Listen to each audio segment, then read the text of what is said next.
Adventurous kids, explore with education and learning what a wild life is in the Everglades. I want to explore the Museum of Discovering Science.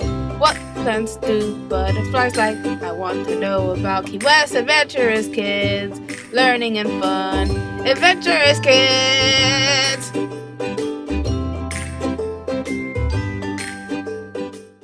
Today I'm going to tell you about Frederick Douglass. Frederick Douglass, born Frederick Augustus Washington Bailey, was an American social reformer, abolitionist, orator, writer, and statesman. Frederick Augustus Washington Bailey was born sometime in 1817 or 1818 in Talbot County. Frederick Douglass was born on a plantation.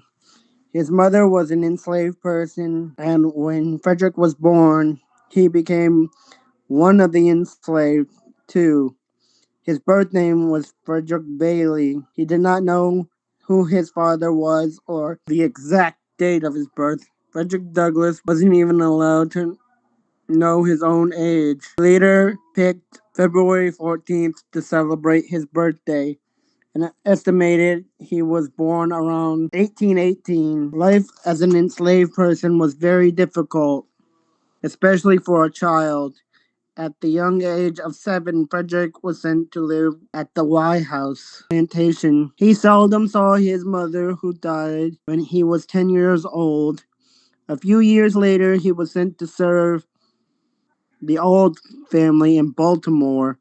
Around the age of 12, his enslaver's wife, Sophia Auld, began to teach Frederick the alphabet. It was against the law at the time to teach the enslaved to read, and when Mr. Auld found out, he forbid his wife to continue teaching Douglas. Frederick continued his studies in secret with friends. Once Douglas had learned to read, he read newspapers and other articles about slavery. He began to form views on human rights and how people should be treated. He also taught other enslaved persons how to read, but this eventually got him into trouble. He was moved to another farm where he was beaten by the enslaver in an effort to break his spirit. However, this only strengthened Douglas's resolve to gain his freedom. In 1838, Frederick escaped to New York City, New York, where he lived as a free man. He married Anna Murray of Baltimore, a free woman. They settled in New Bedford, Massachusetts, and Frederick changed his last name to Douglass. In Massachusetts, Douglass met with people who were against slavery, including a man named William Lloyd Garrison, who published a popular anti-slavery newspaper called The Liberator. These people were called the abolitionists because they wanted to abolish slavery. Frederick began to speak at meetings about his experiences as one of the enslaved. He was an excellent speaker and moved people with his story. He became famous, but this also put him in danger of being captured by his former enslavers. To avoid being captured, Douglas traveled to Ireland and Britain, where he continued to speak to people about slavery. In 1847, Douglas founded an anti slavery newspaper in Rochester, New York called the North Star. While in Rochester, Douglas helped to smuggle freedom seekers to Canada via the Underground Railroad. Douglas wrote down his story of slavery in an autobiography called Narrative of the Life of Frederick Douglass. The book became a bestseller. Later, he would write 2 more stories of his life, including My Bondage and My Freedom and Life of and Times of Frederick Douglass. In addition to speaking out for the freedom of the enslaved, Douglas believed in equal rights of all people. He was outspoken in his support for women's rights to vote.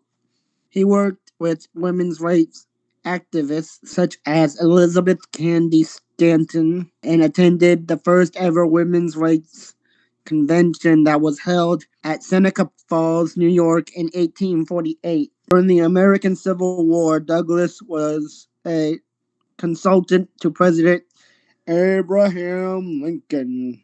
Douglass suggested that formerly enslaved people should be given weapons to fight the North. Douglass died on February 20th, 1895, from either a heart attack or stroke. His legacy lives on, however, in his writing and many monuments such as the Frederick Douglass Memorial Bridge and Frederick Douglass National Historic Site. Frederick Douglass once said, "No man could put a chain about the ankle of his fellow man without at last finding the other fastened about his neck." In 1899, a statue of Frederick Douglass was unveiled in Rochester, New York, making Douglass the first African American to be so memorialized in the country. Thank you for watching this Adventurous Kids episode. Yeah!